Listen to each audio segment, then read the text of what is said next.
Vincenzo Miosi, coach dell'Athletic Club Palermo, inizia una settimana sicuramente in maniera diversa rispetto alle prime settimane del 2024. Quanto aiuta, quanto facilita iniziare una settimana dopo una vittoria, soprattutto arrivata in quel modo contro il Sant'Isidoro?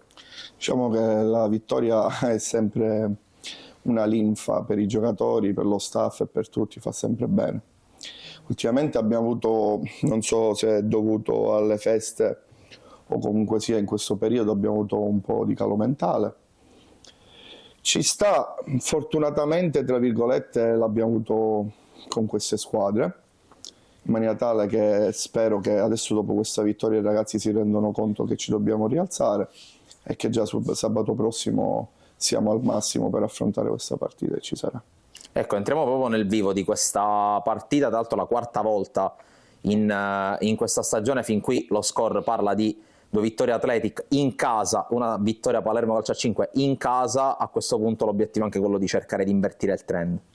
Certo, è normale, noi giochiamo contro tutti per vincere, poi è il campo che decide il verdetto finale.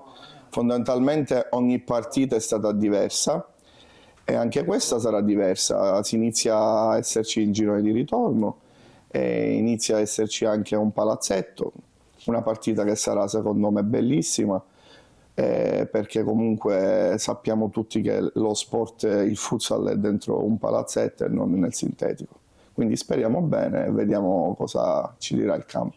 Ecco, tra l'altro appunto dicevi bene, il palazzetto, le partite precedenti ci hanno anche abituato ad avere anche un bel clima fuori dagli spalti. Questo probabilmente renderà ancora più intensa la partita.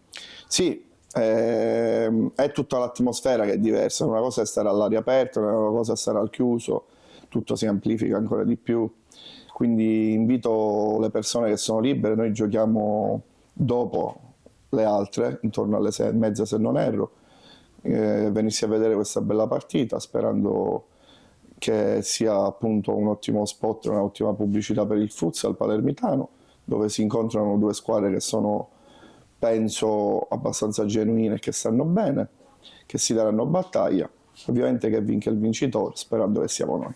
Ecco, entriamo un po' più ad ampio raggio sul campionato. Siamo ormai alla discesa verso la fine della regular season. L'Athletic Club, nonostante tante difficoltà, mantiene una posizione di riguardo perché fondamentalmente alle spalle di Cus e Sporting. Cosa ti aspetti da questo finale e soprattutto cosa chiedi alla tua squadra per questo finale? Allora, onestamente ragazzi, ho detto di pensare partita dopo partita, perché sono sicuro, per ovvi motivi, che noi non possiamo tenere il passo delle prime 2. Cus e Alcamo sono state create per vincere il campionato e penso perderanno poche partite di qua a fine anno. Noi non siamo nati per seguire il loro passo, siamo nati dopo, ho sempre detto siamo una società cresciuta dopo e quest'anno l'obiettivo era fare bene e salvarci. Penso che siamo quasi salvi, stiamo facendo bene, l'appetito viene mangiando, pensiamo partita dopo partita, quello che dico ai ragazzi, poi a fine anno si tirano le somme e vediamo dove siamo arrivati.